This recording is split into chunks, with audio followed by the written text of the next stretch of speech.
70 to 80% blockage patients actually don't need surgery.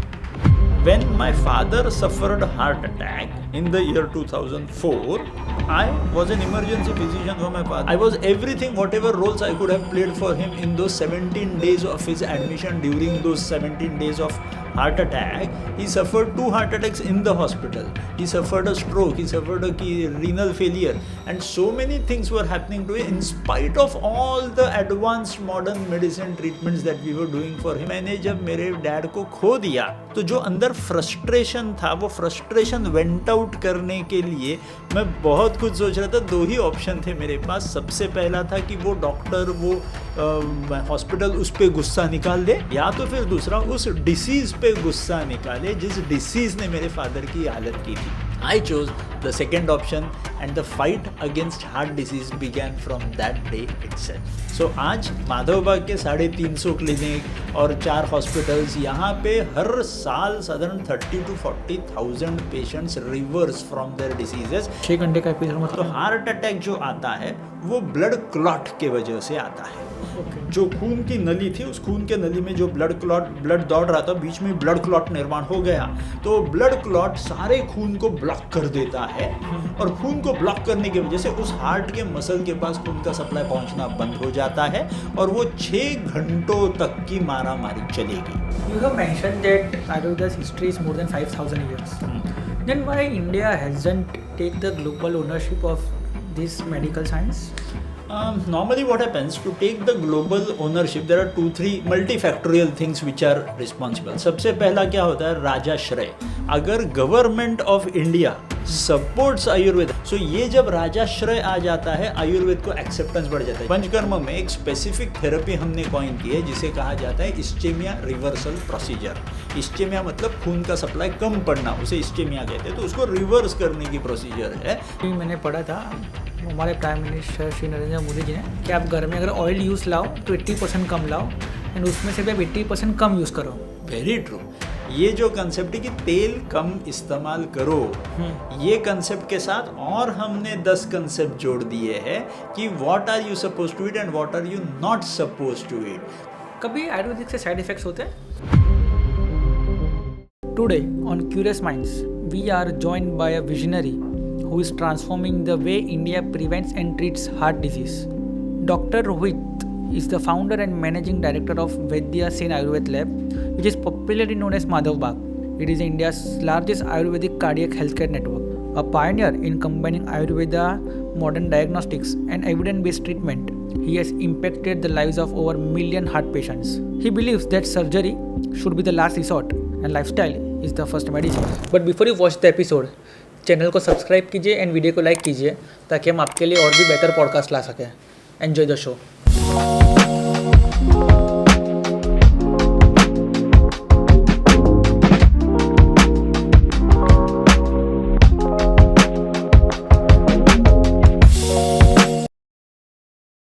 Welcome to Curious Mind sir.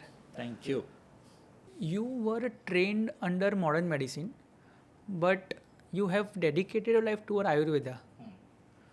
क्या trigger point था which makes you believe that Ayurveda medicine can reverse heart disease? There are several such trigger points. Like for example, if we go back into the history, the first most important trigger point for me was, if you go back into the history, you will see that allopathy, the modern science, has come up in last 200 years odd. 200 साल पहले allopathy था ही नहीं.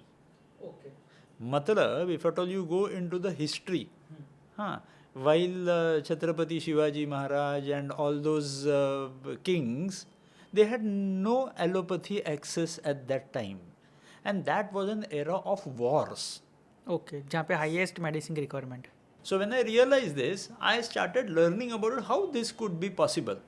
ना तो कई बार मुझे फिर बाद में जैसे मॉडर्न मेडिसिन जैसे मैं पढ़ रहा था, I realize that there are several such medicines in allopathy which have their origin from Ayurveda. Okay. Like for example, the strongest cardiotonic medicine, heart के लिए सबसे मजबूत करने वाला जो मेडिसिन है, डिगॉक्सिन कहते हैं उसे एलोपैथी में, that is nothing else but a plant called as Rudrapatri from Ayurveda. Okay. If you talk about the best acting anti-hypertensive blood pressure पे काम करने वाला एलोपैथी का medicine called as reserpine, that is nothing else but Sarpagandha from Ayurveda. Okay. If you talk about the multi-billion-dollar industry of Ecosprin, जो खून पतला करने वाली गोली होती है, जिसको बीपी रहता है वो यूज हाँ, तो ये जो मेडिसिन है ये एलोपैथी की सबसे $multi-billion इंडस्ट्री है. ये मेडिसिन जो इकोस्प्रिन है, इसका जो ओरिजिन है that is nothing else but Jalvetas from Ayurveda. और आज भी ये सब प्लांट्स है. एब्सोल्युटली सबके सब अवेलेबल है. आयुर्वेद में तो उसके ऊपर ग्रंथ लिखे हुए हैं. Okay. सो अगर हम देखेंगे तो Ayurveda is nothing else but the father of modern medicine. Okay. मैं जब मॉडर्न मेडिसिन पढ़ा हूँ, हमारे सर्जरी के जो बुक्स होते हैं उसमें सबसे पहला टॉपिक यही लिखा होता है कि the father of surgery is Sushruta. Okay. So Sushrut is nothing else but the Ayurvedic literature जिसने लिखा हुआ है वही सुश्रुत. तो आप अगर बाहर के देशों में जाओगे तो उधर सुश्रुत के पूरे आइडल्स होते हैं जिसको before surgery starts they those people worship Sushrut. So Western culture follow this? Western culture, अभी फॉर एग्जाम्पल सर्जरी में the first eye surgery was written by Sushruta. The first reconstruction surgery was Sushruta. So all these surgeries have been explained in Ayurveda so many years back, 5,000 years back. If you read the Ayurvedic literature, you would see that allopathy and Ayurveda are not different sciences. They are the same science, just उन्होंने convey करने का उनका जो style है वो थोड़ा सा अलग है. Okay. That is the difference. When I realized this, यार ये दोनों same ही है. And at the same time, when I had a huge amount of backing from my home, मेरे घर में सारे के सारे आयुर्वेदिक लोग थे, मैं अकेला मॉडर्न मेडिसिन वाला था. Okay. So when I understood this side of relevance of Ayurveda, and when I was good in allopathy also, I tried to convey those things in the same manner. And at the same time, when my father suffered a heart attack in the year 2004, I was an emergency physician for my father. I was my son. I was everything, whatever roles I could have played for him in those 17 days of his admission. During those 17 days of heart attack, he suffered 2 heart attacks in the hospital. He suffered a stroke. He suffered a renal failure. And so many things were happening to him in spite of all the advanced modern medicine treatments that we were doing for him in those 17 days. और 17 दिन के बाद मैंने जब मेरे dad को खो दिया, तो जो अंदर फ्रस्ट्रेशन था वो फ्रस्ट्रेशन वेंट आउट करने के लिए मैं बहुत कुछ सोच रहा था. 2 ही ऑप्शन थे मेरे पास. सबसे पहला था कि वो डॉक्टर वो हॉस्पिटल उस पर गुस्सा निकाल दे एज यूजुअल लोग करते हैं वैसा, या तो फिर दूसरा उस डिसीज़ पे गुस्सा निकाले जिस डिसीज़ ने मेरे फादर की हालत की थी. I chose the second option and the fight against heart disease began from that day itself. सो आज माधवबाग के 350 क्लिनिक और 4 हॉस्पिटल्स, यहाँ पे हर साल साधारण 30 to 40,000 patients reverse from their diseases. And every patient when he reverses from the disease I say sorry to him, या I couldn't help you, I will be helping others and saying sorry to. Today will be more happy. Absolutely, absolutely. And I'll still make him more happier by making the whole nation disease free. Perfect. What is Madhavbaug basically, क्या रहता है इसका functioning पूरा? कैसे होता है? Now my father's name was Madhav Sane. Okay. So many people keep me asking about it. Why is it called as Madhavbag? So whatever my father taught me, when he was alive, he always used to tell me, "अरे आयुर्वेद सीख लो." But I was a fond lover of allopathy. So मैं usually उनको हमेशा ना करके बाजू में allopathy मेरा खुद का मैं करता था. Same. My mom said they are strong believer of Ayurveda, but my father said they are the believer of allopathy. सबके घर की कहानी यही होती है. But when I lost him, from that day itself I started learning Ayurveda. And वो 2 साल जो थे वो आयुर्वेद में इतना सीखा मैंने, इसीलिए मैंने ऑर्गेनाइजेशन का नाम माधव बाग रखा हुआ है कि inspired by him, that he, when he was alive, he asked me to learn Ayurveda, but after he has left this world, he still inspired me to learn Ayurveda, and hence whatever I have learned, that has been named as Madhav Bag. अब माधव बाग में होता क्या है, तो आयुर्वेदिक चिकित्सा होती है. The whole treatment line is pure Ayurveda, and that has no heavy metals used. ऐसे कोई भी जो लोगों के दिमाग में होता है कि आयुर्वेद में हेवी मेटल्स होते हैं वगैरह वगैरह, अपने माधव बाग के चिकित्सा में एक भी हेवी मेटल यूज़ नहीं किया जाता, पूरा नेचुरल. सो ये पूरा नेचुरल थेरेपीज जो होती है, ट्रीटमेंट जो होती है, वो आयुर्वेदिक पंचकर्म की चिकित्सा होती है एंड आयुर्वेदिक हर्बल मेडिसिन होते हैं. But the uniqueness of Madhav Bagh is, ये आयुर्वेदिक ट्रीटमेंट के साथ, पंचकर्म और आयुर्वेदिक हर्ब्स के साथ, we have clubbed these treatments with modern investigations before and after the therapy. क्योंकि जब मैं एलोपैथी किया करता था और मेरे दिमाग में हुआ करता था एलोपैथी नहीं, मतलब आयुर्वेद मुझे नहीं करना है, तो मेरे दिमाग में हमेशा ये होता था कि क्यों नहीं करना है, क्योंकि आयुर्वेद में जो कुछ भी ट्रीटमेंट होती है उससे पेशेंट ठीक हुआ है कि नहीं, ये समझने के लिए कोई रास्ता ही नहीं था. Hence, I clubbed the Ayurvedic therapies with modern investigations before and after the therapy. So, Madhav Bagh का यूनिकनेस ये है कि चिकित्सा के पहले जो आपके रिपोर्ट्स होंगे, वही रिपोर्ट्स हम चिकित्सा के बाद करा के दिखा देते हैं कि ये सूर्य, ये जयद्रथ, इतने आप इम्प्रूव हो गए हो. So, the whole improvement is documented on papers, on the research, on the usual pathology reports, CT angiography reports, या तो फिर stress test reports, 2D echo reports. इन reports पे हम दिखा देते हैं आपकी पहले ये हालत हुआ करती थी, अब ये इतनी improve हो गई है. It's completely verified. Absolutely. Hence the modern medicine people like cardiologists also accept this कि ये patient इतना improve हो गया है. And based on this, Madhav Bagh का यूनिकनेस ये है कि इसके वजह से हमने आज तक 150 से भी ज़्यादा रिसर्च पेपर्स पब्लिश किए हैं. We are the only Ayurvedic organisation who has published more than 150 research papers in allopathic peer reviewed journals, not in Ayurveda journals. So we have published ourselves in international allopathic journals like Lancet, World जो council होते हैं उसके ऊपर, world heart federation के sessions में हमने publish किया है, इंडियन एसोसिएशन ऑफ मेडिसिन में हम लोग ने पब्लिश किया है. ऐसे कई सारे जर्नल्स है जहाँ पे we have published our papers कि ये दिखाता है कि माधव बाग की थेरेपी जो है प्योरली साइंटिफिक है and efficacy is been proven. Okay, क्या था वो रिसर्च पेपर में जो आपने पब्लिश किए थे? कई बार ना ऐसा होता है कि ट्रीटमेंट के वजह से एक्चुअल पेशेंट इम्प्रूव होता है क्या, ये सवाल होते हैं. तो कार्डियोलॉजी में the best investigation to understand whether you have improved in your heart efficiency और नॉट, ये देखने के लिए सबसे ईजीएस्ट टेस्ट होती है स्ट्रेस टेस्ट, जिसमें you are suppose to walk on a treadmill. Cardio पे जो हाँ, तो वो लगाने के ECG लगा करके हम लोग देखते हैं कंप्यूटर पे whether the blood supply to your heart is perfect और नॉट. तो ये होता है जब पेशेंट हमारे पास आता है तो हार्डली वो 2 से 4 मिनट ही चल पाता है उस ट्रेडमिल के ऊपर. उसके चेस्ट में जो हार्ट के ऊपर खून का सप्लाई नहीं पहुंच रहा, इसके वजह से बहुत कम चल पाता है. लेकिन after 7 days, after 1 month, after 3 months, when we repeat this stress test, we see that the patient has completed the stress test running protocol without any blood supply lack to his heart.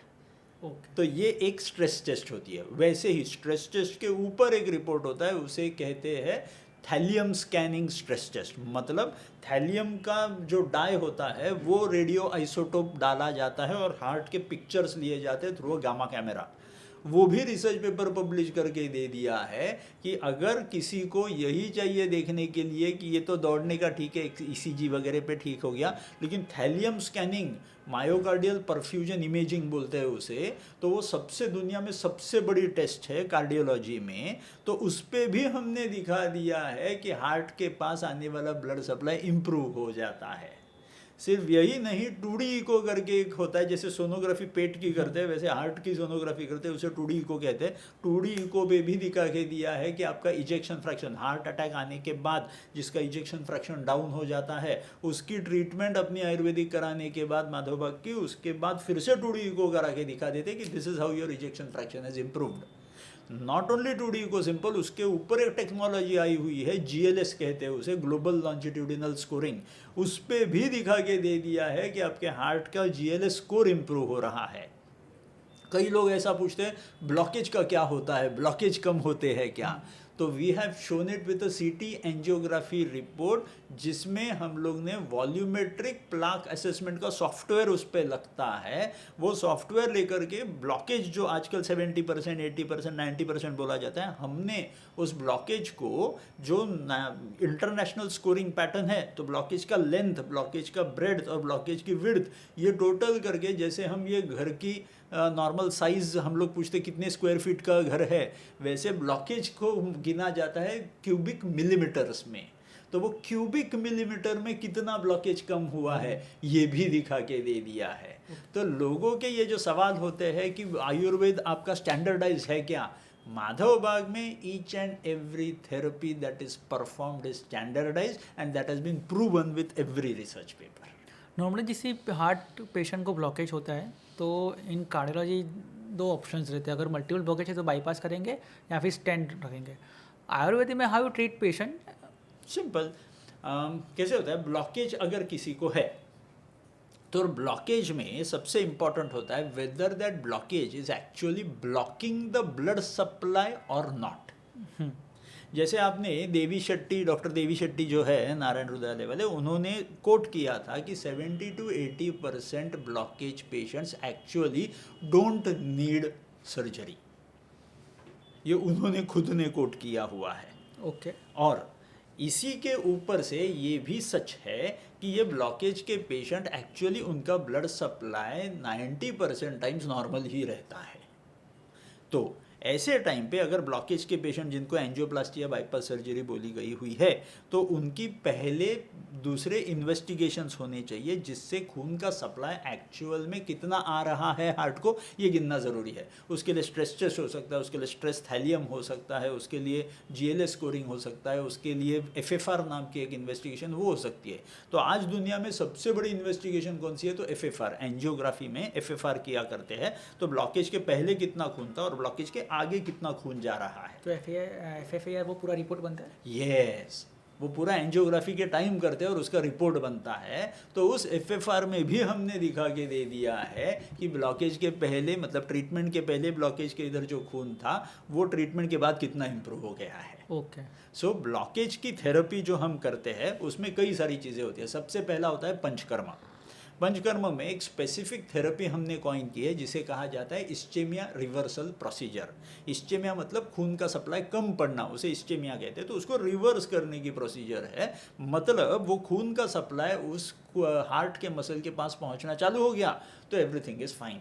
तो वो ischaemia reversal procedure जो आयुर्वेद में है उसमें हम लोग क्या करते हैं, तो पहले स्नेहन होता है, पूरे शरीर को एक स्पेसिफिक तेल जो दवाइयों का होता है उससे पूरे शरीर को हम लोग एक स्पेसिफिक प्रकार से मसाज करते हैं, जिसे हम मॉडर्न मेडिसिन में सेंट्रीपिटल ओलिएशन कहते हैं। उसके वजह से सारे शरीर में जो खून की नलियां हैं उनमें आने वाला रेजिस्टेंस कम हो जाता है, तो हार्ट के ऊपर लोड कम हो जाता है। That is first. सेकेंड, पूरे शरीर को दवाइयों से बनी हुई स्टीम होती है, वो स्टीम दी जाती है जिससे पूरे खून की नलियों की जो लाइनिंग है वो डिस्टेंसिबिलिटी उसकी बढ़ जाती है, वैसोडाइलेटेशन हो जाता है, तो हार्ट के ऊपर आने वाला प्रेशर फिर से कम हो जाता है। And the last one is बस्ती, जिसमें एक इनिमा जैसे कैथेटर अंदर डालते हैं एंड 120 to 150 ml की दवा हम लोग अंदर डाल देते हैं, जो दवा अंदर जाकर के एब्जॉर्ब होकर के हार्ट के पास पहुंच गई तो खून का सप्लाई बढ़ाने के लिए मदद करती है।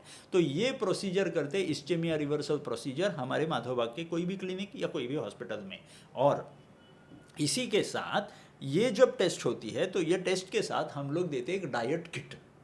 डाइट किट मतलब क्या, एक 6 से 7 किलो वाला बॉक्स होता है जिसमें सुबह का नाश्ता, दोपहर का खाना, शाम का नाश्ता, रात का खाना, चाय, सूप, एवरीथिंग।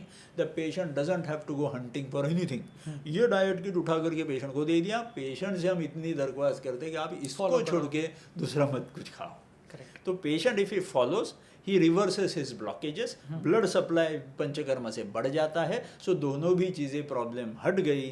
तो at the end of 3 months when we repeat this FFR या तो फिर CT angio with volumetric plaque assessment, blockage कम होते हुए दिखाई पड़ते हैं, खून का सप्लाई बढ़ा हुआ दिखाई पड़ता है. ये ट्रीटमेंट आपने कहा वो एक टाइम होता है या बार बार एवरी? हाँ, ये जो ट्रीटमेंट होती है इसके as per the blockage percentage that you mention, कभी कभी इस ट्रीटमेंट के 14 सेटिंग्स लगेंगे, कभी कभी 21 लगेंगे, कभी कभी 26 या 27 लगेंगे. It depends on the severity of the blockages that you have. अगर 80-90% के ब्लॉकेजेस है तो उसको शायद 21 से 26 सेटिंग्स लग सकते हैं, लेकिन 50%, 70% का ब्लॉकेज है तो about 14 settings can do the job. और कितने टाइम में पूरा प्रोसीजर खत्म हो जाता है? Usually it takes about every 3rd day ये एक सेटिंग की जाती है. तो किसी को सीवियर हार्ट अटैक है तो उसके लिए भी एप्लीकेबल है? हाँ, अभी ड्यूरिंग द हार्ट अटैक ये एपिसोड जो होता है ना, ये 6 घंटों का एपिसोड होता है. 6 घंटे का एपिसोड मतलब? हाँ, मतलब समझो अभी मुझे हार्ट अटैक आ रहा है तो हार्ट अटैक जो आता है वो ब्लड क्लॉट के वजह से आता है. ओके. जो खून की नली थी उस खून के नली में जो ब्लड दौड़ रहा था, बीच में ब्लड क्लॉट निर्माण हो गया. तो ब्लड क्लॉट सारे खून को ब्लॉक कर देता है और खून को ब्लॉक करने की वजह से उस हार्ट के मसल के पास खून का सप्लाई पहुंचना बंद हो जाता है और वो 6 घंटों तक की मारामारी चलेगी. मतलब बेसिकली पहले से कुछ इंडिकेशन हमें मिल जाएगा. यस, इंडिकेशंस 100% मिलते हैं, नो डाउट अबाउट इट. लेकिन ये जो 6 घंटे वहाँ पे ये अटक के बैठेगा, आइदर शरीर में 6 घंटों के बाद आइदर हार्ट का वो मसल जिंदा रहेगा या तो फिर ये ब्लड क्लॉट जिंदा रहेगा. ओके. 6 घंटों में if at all your body is quite strong and it has all those specific enzymes which are supposed to break this blood clot. अगर वो enzymes आपके पास तैयार है तो वो आकर के इस blood clot को तोड़ करके पूरा क्लीन कर देंगे and the blood will flow ahead. ये 6 घंटों में इधर blood clot टूटेगा या तो हार्ट का मसल टूटेगा. जो भी टूटेगा वो हार गया, ऑपोजिट पार्टी जीत गई. ओके. ये होता है heart attack. Great. You have mentioned that Ayurveda's history is more than 5,000 years. Then why India hasn't take the global ownership of this medical science?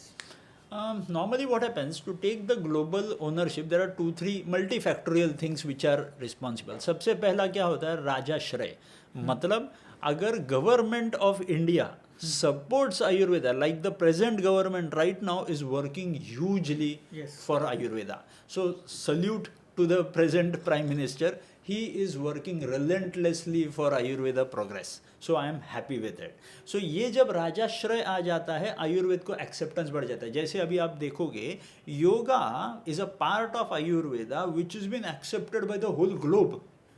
So now the days when Ayurveda would also be accepted is no far. अच्छा, मतलब आप बोल रहे हो जैसे कि international yoga day हो गया वैसे इंटरनेशनल आयुर्वेदा डे भी हो जाएगा? एब्सोल्युटली, शुरू भी हो गया है वो. अच्छा. दिवाली के पहले दिन वो मनाया जाता है लेकिन अभी तक उसका उतना ना प्रोग्रेस नहीं. लेकिन नाउ दिवाली के पहले दिन you said that international Ayurveda day. ये धन्वंतरी दिवस जो होता है, okay, that is international Ayurveda day. Yes as well. सबसे बड़ी बात तो अब ये है कि अब WHO, the World Health Organization, has now started accepting Ayurveda as a traditional medicine. So उनकी समिट अब होती है जिसमें सारे देशों में से लोग आकर के आयुर्वेद के बारे में डिस्कस करते हैं WHO में. So the present government has been doing a great job.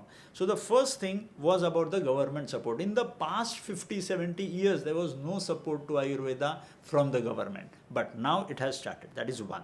Second, we people in the industry of Ayurveda have to visualize Ayurveda as a great help for the humanity. Earlier, because of certain factors, the Ayurvedic graduates themselves did not see Ayurveda as a boon. तो वो उसके कुछ कुछ कारण हुए होंगे. लेकिन अब धीरे धीरे जैसे सारे इंडस्ट्री में से प्लेयर्स आकर के आयुर्वेद को आगे लेकर के जा रहे हैं, I am sure in next 10 to 15 years Ayurveda के लिए अ ग्रेट फ्यूचर अहेड, क्योंकि वो चेंजेस अपने को दिखाई पड़ेंगे.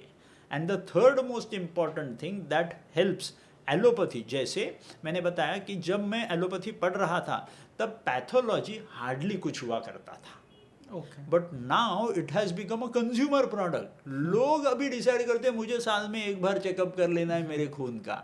तो earlier this was not there. मैं I am just talking about 94, 99, 1999 वगैरह. तब पैथोलॉजी को बिल्कुल एक्सेप्टेंस नहीं हुआ अच्छा करता मतलब था. पिछले 20 साल में इतना चेंज हुआ है. एब्सोल्युटली. सो ये जब आयुर्वेद के साथ मॉडर्न इन्वेस्टिगेशन जुड़ जाते हैं, सो नई टेक्नोलॉजी जब आयुर्वेद के साथ जुड़ जाती है, अब जैसे AI, lot of things are happening in the artificial intelligence of this Ayurveda also. So ये जब नई नई चीज़ें उसके साथ जुड़ जाएंगी, Ayurveda would be the next actual big industry for India. Great. Normally जब किसी को हार्ट अटैक आता है, so basically there is a term call heart disease. तो इंडिया में मेजॉरिटी पब्लिक बिलीव दैट मतलब हार्ट डिजीज का मतलब है हार्ट अटैक. क्या अलग कोई टर्म्स है हार्ट अटैक के अलावा भी जिसे हार्ट डिजीज के अंदर क्लासीफाई रहते हैं? बहुत सारे. मतलब मैं तो आपको जैसे मैंने अभी बताया, पूरे हार्ट डिसीज के जर्नी में जो 20, 25, 40 साल की जर्नी होगी उस पेशेंट की हार्ट डिसीज की, उसमें हार्ट अटैक का समय सिर्फ 6 घंटों का है. तो 20-25 साल के हार्ट डिसीज के जर्नी में सिर्फ 6 आवर्स की जर्नी हार्ट अटैक की होती है. बाकी everything is a chronic disease.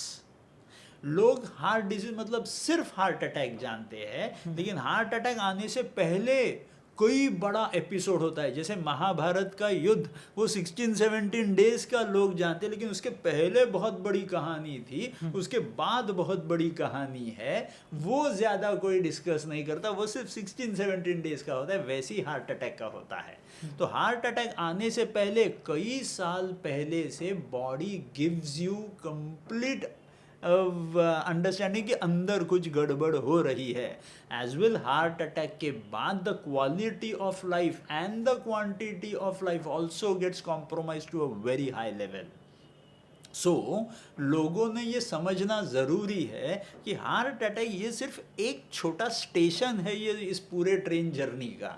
तो उससे पहले कई बार बॉडी बहुत सारे आपको इन्फॉर्मेशन देती है. जैसे आपको चलते वक्त, सीढ़ियाँ चढ़ते वक्त, दौड़ते वक्त हांफना पड़ता है. अगर ट्रेन की सीढ़ियाँ चढ़ते वक्त हमने कई लोगों को देखा होता है बाजू में रुक करके सांसें भरते रहते हैं. वो सारे होते हैं पेशेंट्स जो आगे जा कर के हार्ट के अटैक के शिकार होने वाले हैं. कई सारे ऐसे लोग होते हैं जिनको पैरों पे सूजन होती है. पैरों पे सूजन होने का मतलब ये होता है कि the heart is not working so efficiently, hence there is retention of fluid in your body. कई लोग ऐसे होते हैं जिनको थोड़ा थोड़ा सीने में कंटिन्यूसली दर्द होते रहता है. तो ये सारे छोटे छोटे होते हैं सिम्टम्स, लेकिन बहुत इंपॉर्टेंट सिम्टम्स होते हैं. कई लोग ऐसे होते हैं जिनका पेट बीच में टाइट हो जाता है, फुल हो जाता है, एकदम गैस भर गया ऐसे महसूस होता है. ये भी सिम्टम होता है हार्ट डिसीज का. कई लोग ऐसे होते हैं जिनका ब्लड प्रेशर बढ़ते हुए दिखाई पड़ता है और फिर बीच में ही नॉर्मल आ जाता है. ये भी सिम्टम हो सकता है हार्ट डिसीज. अच्छा, मतलब normal blood pressure is also symptoms of heart attack. Absolutely. अगर ब्लड प्रेशर बढ़ता हुआ दिखाई पड़ रहा है तो that is a symptom of heart disease कि आपका हार्ट अच्छी तरह से कंट्रोल नहीं कर पा रहा आपके ब्लड प्रेशर को.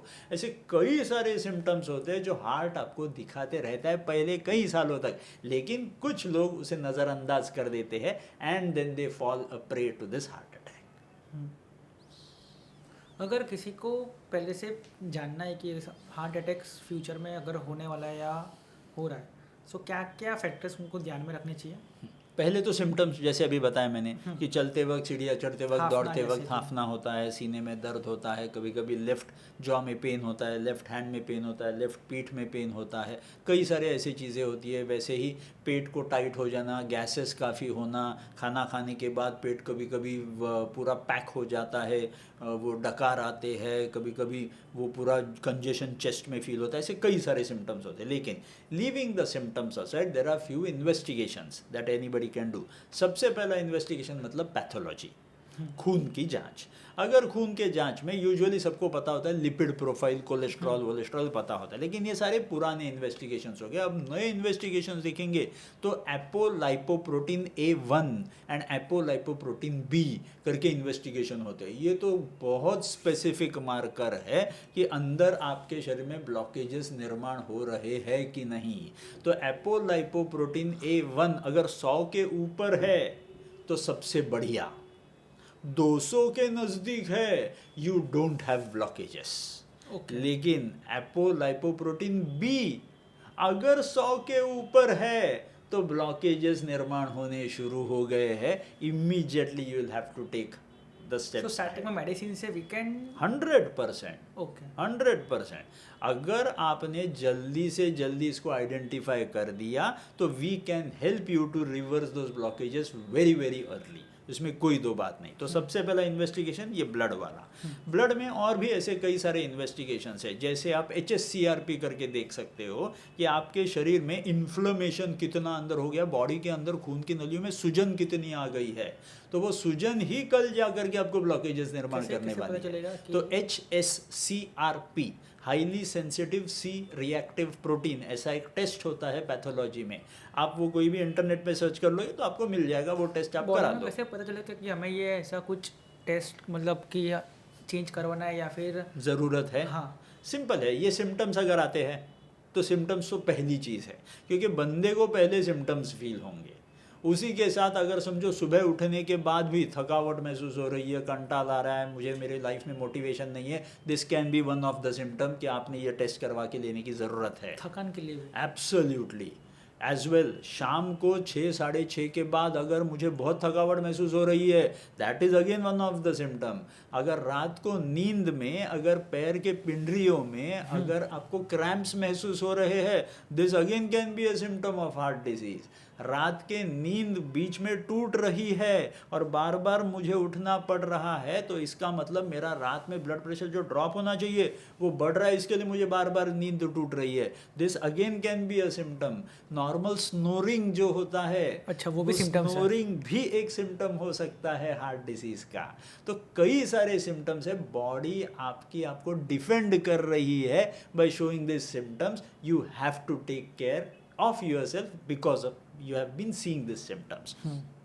तो ये कई सारे इन्वेस्टिगेशन है एज वेल। इसके बाद मैं तो ऐसे सबको बोलूँगा, सबने साल में एक बार खुद की स्ट्रेस टेस्ट, मतलब वो कार्डियक स्ट्रेस टेस्ट जो होती है, ट्रेडमिल टेस्टिंग टेस्ट जो होती है, वो साल में एक बार करानी ज़रूरत है after the age of 40-45।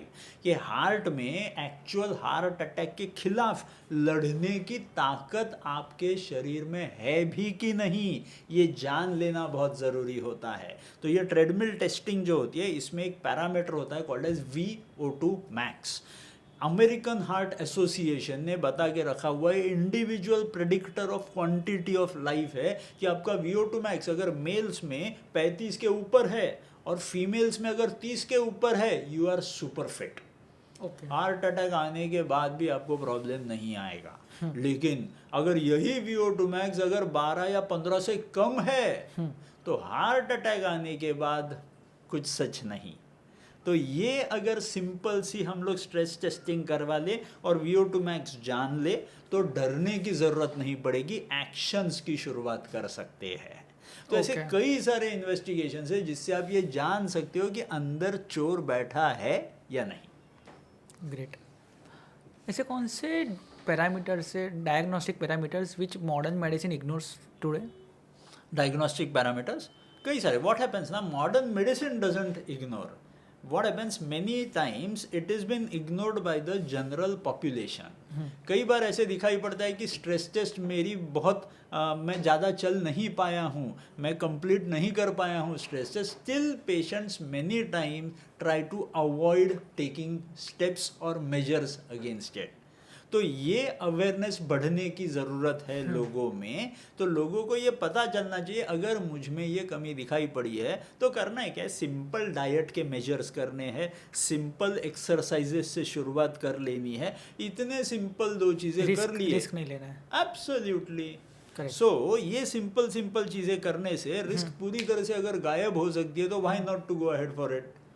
But many a times we try to avoid things कि आज प्रॉब्लम नहीं है या ना, फिर लाइटली ले रहे हैं। एब्सोल्युटली। तो ये लाइटली नहीं लेना चाहिए, क्योंकि एक व्यक्ति को जब हार्ट अटैक आता है ना, पूरी फैमिली उसके साथ अटक जाती है। पूरे फैमिली पे जो स्ट्रेस आता है, टेंशन आता है, बर्डन आता है, फाइनेंशियल तो है ही है, लेकिन बाकी सोशल बर्डन है, Mentally pressure। रिस्पॉन्सिबिलिटीज ह्यूज हो जाते हैं। So kindly I would always like to tell everybody, खुद की अच्छी केयर लो, सिम्टम्स को अवॉइड मत करो, act immediately onto it, and there would be a complete disease free nation building up in some more years. क्या heart attack heredity से आता है? एक्चुअली स्पीकिंग जेनेटिक्स जो होते हैं हार्ट अटैक के जीन्स, वो शरीर में आते हैं from my mother and father, but that doesn't necessarily mean कि मुझ में जेनेटिक्स आ गए हैं मतलब मुझे हार्ट अटैक होना ही चाहिए। Not necessary. क्यों? क्योंकि now beyond genetics there is a concept called as epigenetics. मतलब भगवान ने आपके शरीर में वो जीन्स तो दे दिए हैं, लेकिन if at all you maintain a good lifestyle, you will be able to suppress these bad genes. Okay. And अगर आपने बैड लाइफस्टाइल रख ली तो अच्छे जीन होने के बावजूद आप बैड जीन्स को एक्सप्रेस कर दोगे। So whether it is genetic, heart attack genetic है क्या? तो नहीं। I would rather say that heart attack is like an accident. आपने अच्छी गाड़ी अच्छी तरह से नहीं चलाई तो एक्सीडेंट हो सकता है, but at the same time आप बहुत अच्छी गाड़ी चला रहे हो, नॉट नेसेसरी कि पीछे से आकर के कोई ठोक नहीं सकता। So heart attack is like an accident. किसी किसी को लाइफ में उस एक्सीडेंट के दौर में से जाना पड़ता है, उसे इतना आपको सीरियसली लेने की ज़रूरत नहीं। यहाँ पे थोड़ा सा आसान रखेंगे तो काम बहुत ईजी हो सकता है। आयुर्वेदा से कौन सी बीमारी ठीक हो सकती है? हम उल्टा बात करेंगे कि आयुर्वेद से कौन सी बीमारी ठीक नहीं हो सकती। तो ऐसी कोई भी बीमारी नहीं है, क्योंकि if at all you go through the Ayurvedic text, I have read cardiology and diabetology to a high extent. बाकी मैंने ज़्यादा आयुर्वेद में पढ़ा नहीं है, लेकिन जितना मैंने पढ़ा है उसके हिसाब से मुझे जो दिखाई पड़ता है, Ayurveda has an answer to most of the diseases that are happening right now. So I would say that Ayurveda is a Mackana's gold. जितना आप अंदर जाओगे उतना नया साइंस बाहर निकलेगा, and there is a huge unexplored area yet to be explored. तो आयुर्वेद में सारे डिसीजेस की थेरेपी है, उसको अच्छी तरह से समझ के मॉडर्न टाइम्स से जोड़ करके हमें उसे प्रेजेंट करने की ज़रूरत है. कुछ कुछ और रिसर्चेस उसमें करने की ज़रूरत है, क्योंकि शुरुआत के दिनों में ये सब लिख के रखा हुआ है. Now it needs research on the same thing, क्योंकि कई सारे जो पेड़ हुआ करते थे वो अब एग्जिस्ट नहीं करते. But biotechnology has come to our rescue to a very high extent. All उस प्लांट में जो एंजाइम्स हुआ करते थे वो हम बायोटेक्नोलॉजी के मदद से हम बना सकते हैं. तो everything is available because newer sciences modalities have come to that rescue. तो मेरे हिसाब से आयुर्वेद में काफ़ी कुछ है. हाँ, अभी तक जैसा देखेंगे तो इमरजेंसी हार्ट अटैक जो 6 घंटों का होता है उसमें अभी तक आयुर्वेद में हमें कोई ब्रेक थ्रू नहीं मिला है. लेकिन उस 6 घंटे के एपिसोड को छोड़ करके पहले के टाइम और बाद का टाइम जब पेशेंट की quality and quantity of life gets compromise, वहाँ पे आयुर्वेद बहुत बड़ा रोल प्ले कर सकता है. आपको क्या लगता है कितना परसेंटेज ऑफ नॉलेज आयुर्वेदिक लोगों को पता होगा? रिसर्च जो हुआ था from the council, the government council research जो हुआ था, वहाँ पे ऐसा पता चला कि 80% of Indians already have used Ayurveda by some other वे.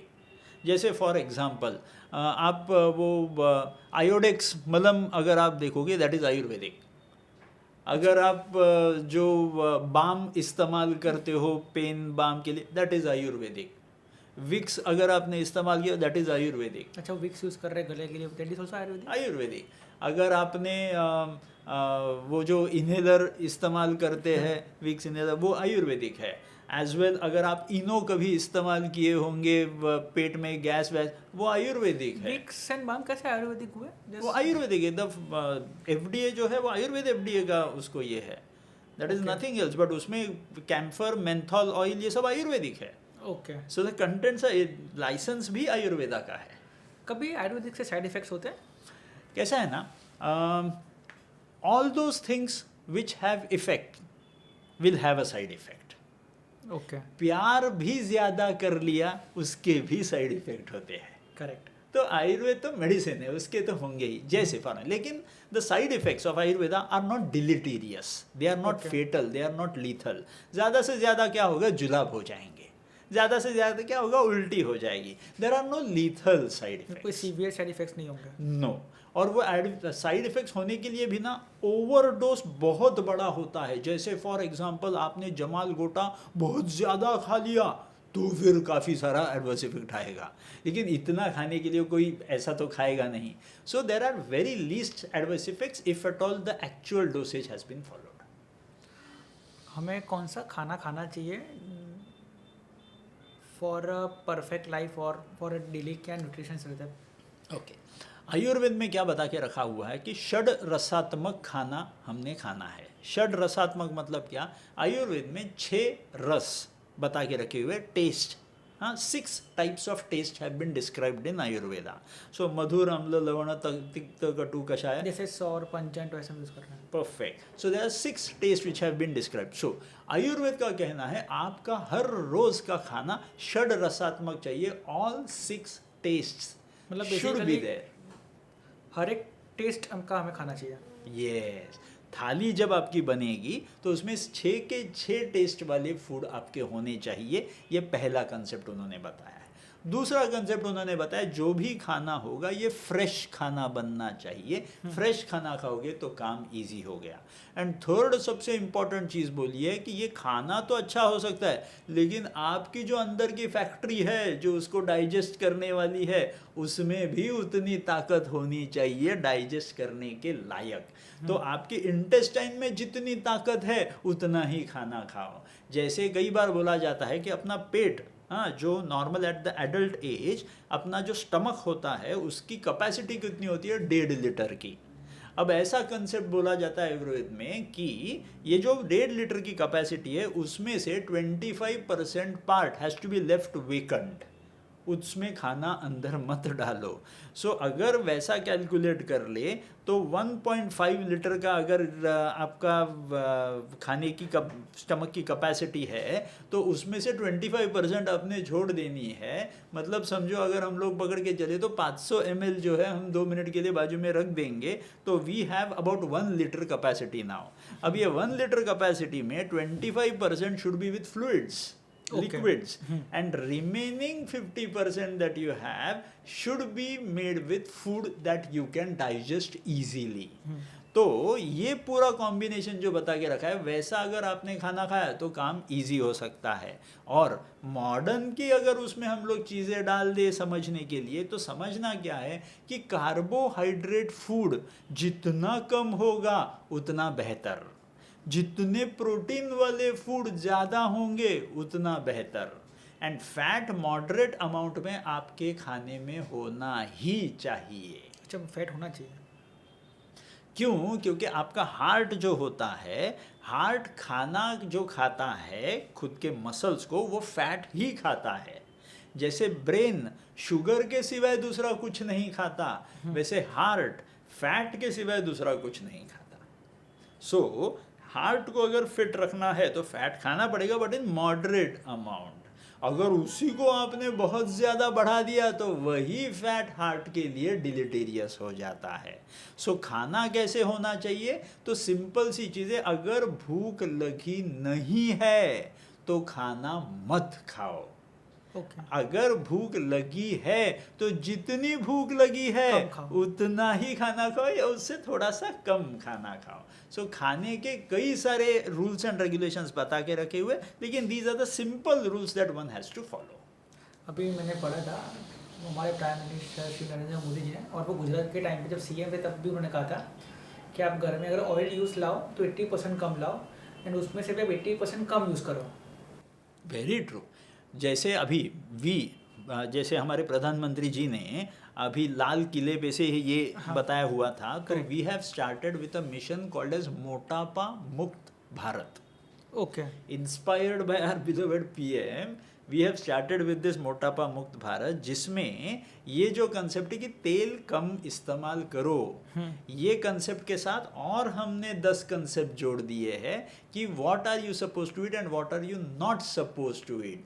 तो ये एक फ्री टूल है जो आप उस पर जाकर के I have taught 10 minute exercises, सिर्फ 10 मिनट आप सुबह के टाइम में दे दो, वो वीडियो आपको आएंगे आपके व्हाट्सएप पे। वो सिर्फ प्ले करके आप घर में इतने 10 मिनट के भी वीडियो अगर कर लोगे, I will challenge you, you will lose your weight. तो ये टिपिकल चीज़ें हमने बता के रखी हुई है। As well I have also recorded such videos जो हम उनको देंगे कि खाने में क्या होना चाहिए और क्या नहीं होना चाहिए। सो 90 डेज का प्रोग्राम है in which the first 14 days are completely free. So आप वो सीख करके चीज़ें अगर करना चालू कर दो, I can bet that in 90 days you will lose 5 to 6 kgs of your weight easily at home itself. ऐसी कौन सी खाने की चीज़ है जो हम हर रोज़ इंटेक करते हैं बट इट्स मोस्ट डेंजरस? कई सारी चीज़ें हैं, जैसे फॉर एग्जांपल सबसे इम्पोर्टेंट होगी चाय। चाय में हम इतनी शक्कर डालते हैं, अगर आप टोटल बॉडी में शक्कर कितनी चाहिए अगर आप गिन लो तो एकदम सिंपल सा गणित है। आपके 5-5.5 लीटर के शरीर के खून में होती कितनी शक्कर है? तो अबाउट 5 ग्राम्स। और ये 5 ग्राम शक्कर आपको खाने से अंदर डालनी है क्या? तो बिल्कुल नहीं। आपका लिवर रोज 5 ग्राम शुगर बना लेता है खुद ब खुद। Okay. So now you know that you don't need sugar intake at all. जंगल में आप देखोगे शेर है, चीता है, हाथी है, कोई भी शक्कर नहीं खाता, इसीलिए उन्हें डॉक्टर्स की ज़रूरत नहीं पड़ती। हम शक्कर ही इतना खाते हैं कि हमें डॉक्टर्स की ज़रूरत पड़ती है। So the first thing to be avoided in the food is going to be sugar. अब सेकेंड चीज़ जो अवॉइड करनी चाहिए, जो अति मात्रा में हम खाते हैं, वो है नमक। नमक हम इतना ज़्यादा खाते हैं, फ्रेंच फ्राइज़ खा लिए उसमें नमक, ब्रेड खा लिया उसमें नमक, आपने बटर खा लिया उसमें नमक, हर एक चीज़ में नमक होता है। तो ये नमक हम इतना अंदर डालते हैं। As per the daily requirement you need only 2.5 grams of sodium.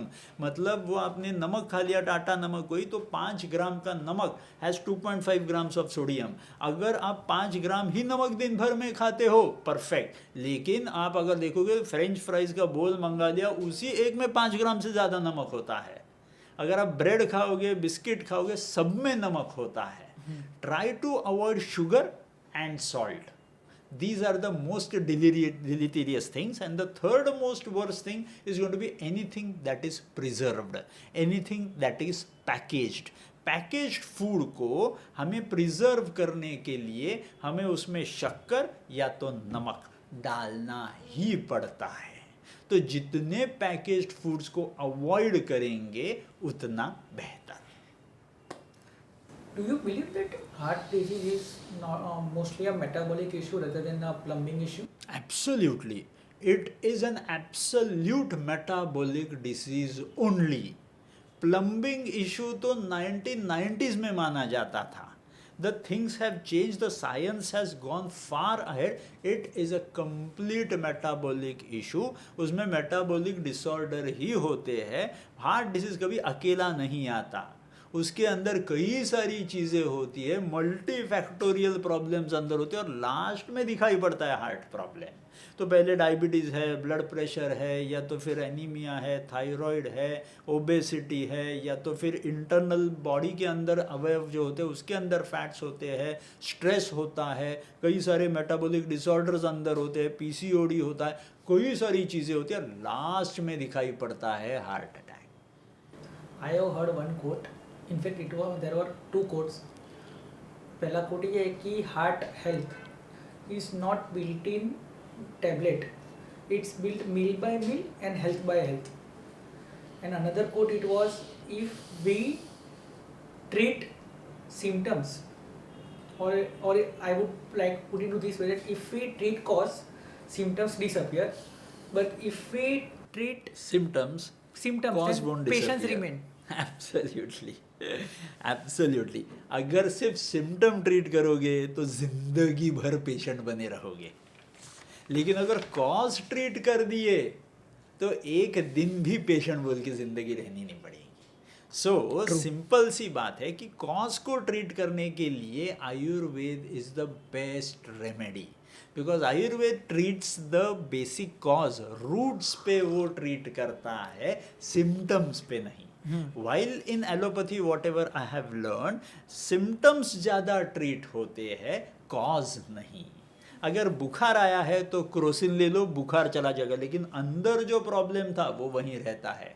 Cholesterol बढ़ा है तो स्टैटिन ले लो, कोलेस्ट्रॉल कम हो जाएगा, लेकिन अंदर जो मेटाबॉलिक प्रॉब्लम था जिसके वजह से कोलेस्ट्रॉल बढ़ रहा था वो तो वही बैठा हुआ है. मैंने कुछ लोगों को देखा है, जब किसी को फीवर आते हैं दे स्टार्ट डूइंग फास्टिंग, वो खाना ही छोड़ देते हैं. Is it true? 100%. See, what is the basic science behind it? Fever जब आता है तो इसका मतलब अंदर के बैक्टीरिया, जो हेल्दी बैक्टीरिया हुआ करते थे, they have died and the non healthy bacteria have taken over. अब अगर आपने खाना इस पोजीशन में खाया तो ये non healthy bacteria will create more non healthy bacteria out of this food and the fever will go on increasing. And even though you try to hide this fever with antipyretics, the fever will hide but the inflammation will continue. But if at all you fast, तो ये unhealthy bacteria 72 hours से ज़्यादा जिंदा नहीं रह सकते. तो अगर फीवर है तो 24 hours fasting will kill 70% of this non healthy bacteria. And in next more 24 hours you will be absolutely good enough, super healthy to start with your action from the next day. क्या हमें week में एक बार fast करना चाहिए? 100%. I would rather say, आपने अगर पढ़ा होगा, Japanese scientist has got a Nobel award on a concept called autophagy. क्या And है? autophagy is nothing else but उपवास. अच्छा, तो भारत में जो उपवास की पूरी नींव रखी गई है उसके ऊपर नोबेल अवार्ड मिला है जापानीज साइंटिस्ट को. उन्होंने ये दिखा के दे दिया है कि ऑटोफेजी मतलब फास्टिंग करने के वजह से आपके शरीर में स्टेम सेल्स निर्माण हो जाते हैं. स्टेम सेल्स मतलब the most newest research in modern medicine, कि स्टेम सेल अपने इसमें फिर से इंजेक्ट कर दो तो damage structures can also regenerate. तो लिवर रीजनरेट हो सकता है, हार्ट रीजनरेट हो सकता है, आंखें रीजनरेट हो सकती है. ये होते हैं स्टेम सेल्स, और यही स्टेम सेल्स आपके फास्टिंग से आपके शरीर में आप निर्माण कर सकते हो. I think so this is the reason why our prime minister is fit. Absolutely. उन्होंने एक पॉडकास्ट में कहा था कि वो एक फास्ट रहता है, जैसे गुजराती आप देखोगे महीने में, सो एक चतुर्मास का टाइम आता है where he eats only one time, then during the Navratri he doesn't eat anything, 9 days complete fast. Then after again in the second Navratri, like Chaitra month की जो नवरात्रि है, he only select one fruit on the first day of Navratri and वही fruit हर रोज 9 दिन तक एक ही time वो लोग वो कंज्यूम करते हैं. Absolutely, and he's so super healthy. I had the opportunity to meet our PM. सामने उनसे बात हुई है. Wow. We have inducted him about Ayurveda and the whole Madhavbag processes that we do, and he had given me about 3.5 minutes to understand whatever we do. So I was super blessed क्या that I क्या had that experience था आपका opportunity. उनके साथ? अरे बहुत, मतलब I was first zapped to see how healthy he is. मैंने सुना है कि he is a great listener. Listener. He didn't even speak a single word when I was speaking. Attention पूरा था. I was blessed कि मेरे नसीब में ये दिन आया था. super excited and super happy about that moment. तो उन्होंने जो सुन के ले लिया, फिर बाद में उन्होंने उनके टीम से बताया था कि ये पूरा आगे आप उनसे बात कर लो. So that was a super moment in my life. लेकिन मैंने जब उनको उनके गाड़ी से उतरते हुए देखा था, at this age of mine, I am not so super healthy as what he is.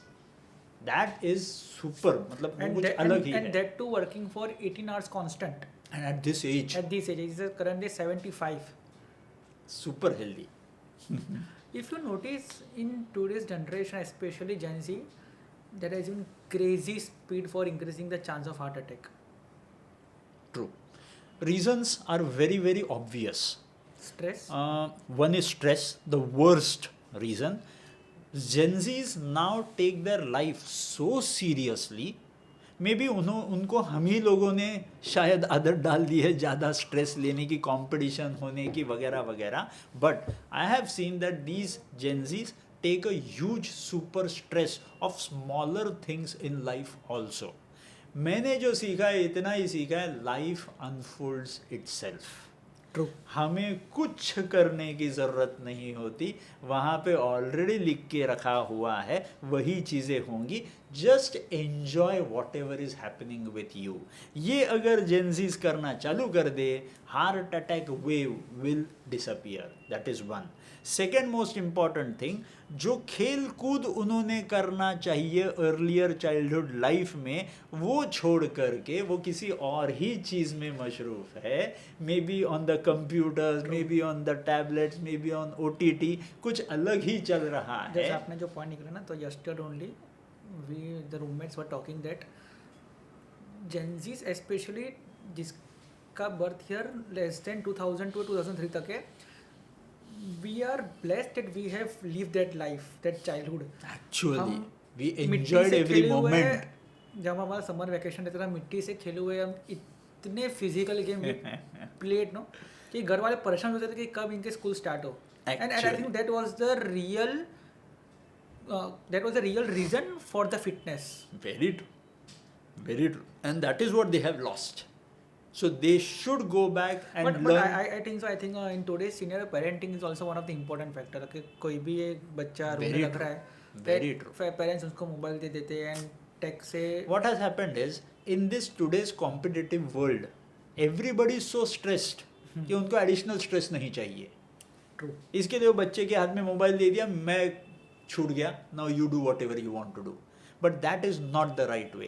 And the third most important thing, जैसे खेल कूद नहीं, third most important thing is binge eating. Unnecessary खाना खाते रहेंगे and will create problems and उसके for पीछे का रीजन ही themselves. है because they feel loneliness. True. Very true. But I would like to advise those people in that generation that start enjoying the world outside. True. They have locked themselves inside those four doors inside. I would always like to advise, बाहर जाकर के खेल कूद कर लो. Life is very beautiful. Enjoy every moment of it. True. So मेरा भी एक रूटीन है.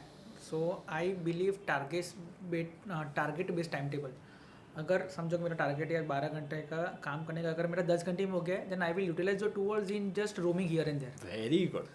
And normally when you start roaming, you start learning more compared to sitting lonely in the room. Actually, Just बाहर जब absolutely आप निकलोगे निकल नई जाओ चीजें घूमने के लिए. दिखेंगी.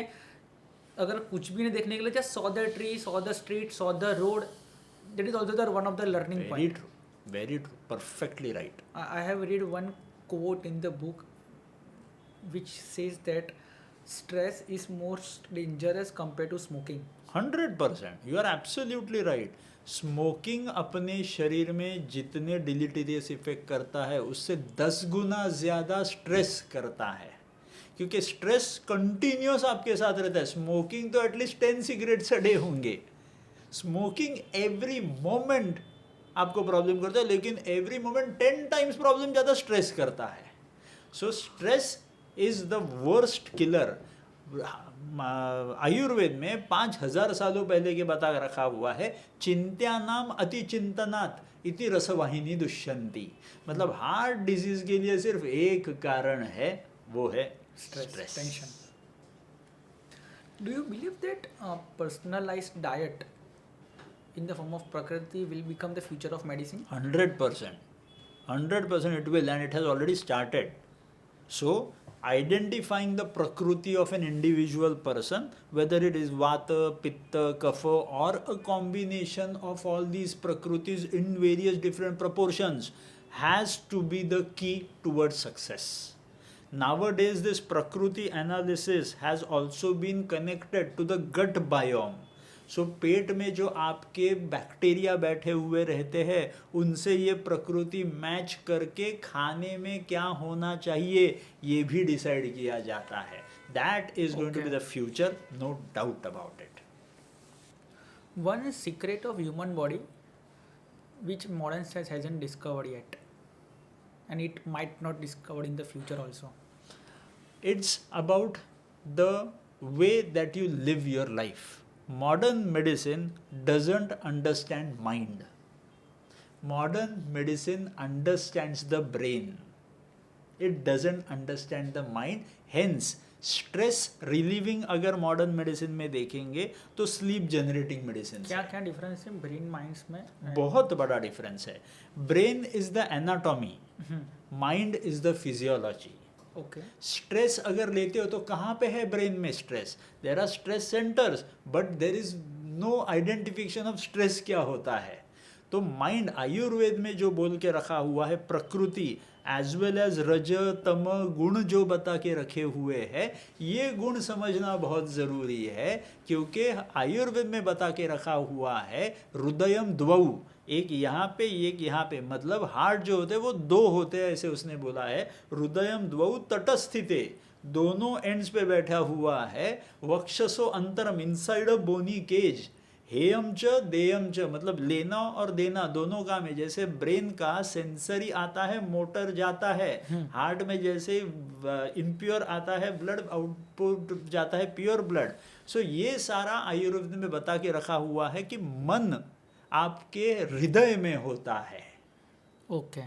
तो वो मन जब आपका डिस्टर्ब हो जाता है स्ट्रेस के वजह से, worst affection is on your heart. True. Today, no, most of the people on social media, they claim that their diet is top, their diet is best. Like आप देखोगे कि keto people who says that eat low fat food which burns your fat. If you see of vegan people, they say that eat plant based food. So which popular food beliefs are actually wrong? मेरे हिसाब से ना कोई खाना गलत नहीं होता, खाना हमेशा सही है। प्रॉब्लम यह है कि आपके इंटेस्टाइन में उस खाने को डाइजेस्ट करने के लिए एडिक्वेट एंजाइम्स है या नहीं। सो खाना कभी गलत नहीं हो सकता। एक खाना जो उसके लिए बहुत तंदुरुस्ती लाता है, वही खाना किसी और के लिए तंदुरुस्ती नहीं लाता है। ऐसा होता है क्या कि अगर मैंने कुछ खाना खाया है, मेरे लिए कुछ अलग इम्पैक्ट होगा, आपके लिए कुछ अलग इम्पैक्ट होगा? 100%. Like for example, everybody who has a lot of proteins doesn't build the same kind of muscles.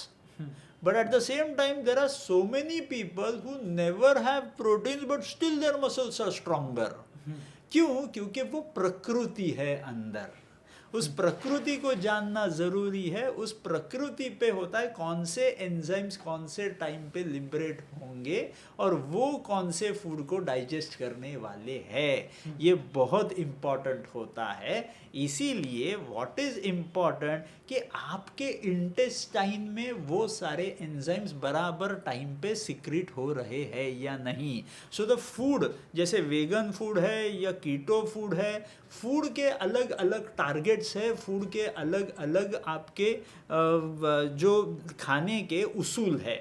लेकिन the most important is whether you have that production mechanism inside और not. So food is just a raw material. Problem आपके factory में है, raw material में नहीं है। काम करना है तो खुद के फैक्ट्री पे काम करो, रॉ मटेरियल पे नहीं। वन लास्ट क्वेश्चन, क्या एक आइडियल लाइफस्टाइल होनी चाहिए for a better future? Okay, Ayurveda has already spoken about this best lifestyle. एक सिंपल तरीके से अगर मैं आपको एक्सप्लेन कर दूं तो आयुर्वेद का कहना है दोपहर का खाना is the most important, that is what you should have whenever the sun is there on the top of your head. मतलब 12 से 2 के बीच में दोपहर का खाना पेट में जाना चाहिए। अब अगर 12 से 2 के बीच में दोपहर का खाना पेट में जाना चाहिए तो उससे 4 घंटे पहले आपका ब्रेकफास्ट खत्म हो जाना चाहिए।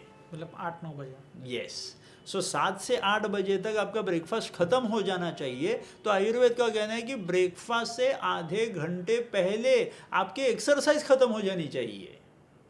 ओके। सो आपने 6:30 से 7 के बीच में आपकी एक्सरसाइज खत्म करनी चाहिए। अगर 6:30 के 7 के बीच में एक्सरसाइज होनी चाहिए तो उससे आधे घंटे पहले आपने उठ करके आपके नॉर्मल क्रिया आपने कर लेनी चाहिए। So now if at all we put it across 5:30 or 6 o'clock you should get up. 6:30 to 7 you should exercise.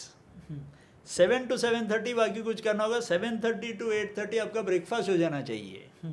12:30 to about 2:30 के बीच में आपका खाना हो जाना चाहिए दोपहर का. दोपहर के खाने के 4 घंटों के बाद आपका इवनिंग ब्रेकफास्ट अगर आपको चाहिए तो वो लेना है, और उसके 4 घंटों के बाद आपका रात का खाना हो जाना मैंने सुना है चाहिए. कुछ लोग रात को इवनिंग स्नैक्स ही नहीं करते, they just try to eat at around 6:30. Super, सबसे बेस्ट. हमेशा ध्यान में रखे, sun is the originator of this whole universe. Sun जब सेट हो जाता है, उसके बाद नहीं खाना चाहिए. आपका डाइजेस्टिव सिस्टम, आपकी फैक्ट्री को ताला लग जाता है 6 साढ़े 6 के बाद. अब उसके बाद आप जो भी मटेरियल अंदर डालोगे कल तक वो वैसा ही रहने वाला है. तो 6 साढ़े 6 के बाद अगर आप जितना कम खाना खाओ सबसे बेहतर होगा.